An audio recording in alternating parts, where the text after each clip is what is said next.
What about when children are being naughty? Are we not just letting them get away with really bad behaviour? Yeah, this is a question that comes up quite often because it's quite a like a nice, warm approach, and it seems sometimes counterintuitive when your child's done something that they've broken the rules, they've hit their brother, but it's the both. We want to hold the both. So emotion coaching is the first part, because when we think about discipline, the whole purpose of that is to provide teaching moments, and emotion coaching and coming in and being curious, wondering what's going on, being empathetic and helping the child label that emotion, that's helping them kind of learn, well, what was happening for me to want to hit my brother.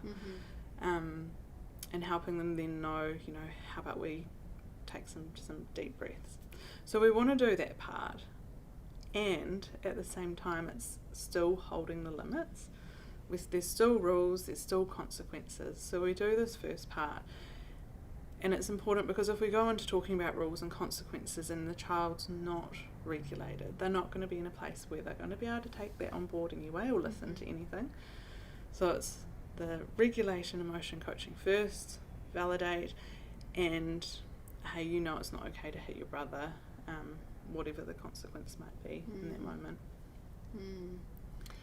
And what about when our children are having big emotions and we totally lose our cool and we just can't respond in the way that you've talked about?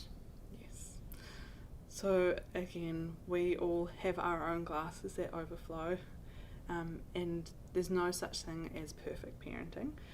So absolutely there are going to be times where we haven't been able to regulate our own emotions and a big emotion comes out and we may have yelled, but it's actually about what happens after that's really important. And so it's just acknowledging what happened and bringing it up with your child, and just making sure when you're both at a lids down, regulated space, acknowledging what happened and just said, I'm really sorry that I yelled at you, that mustn't have been very nice and it's not okay. So it's while we try not to get to that point, everyone does, it's just acknowledging that it happens and repairing that with our children.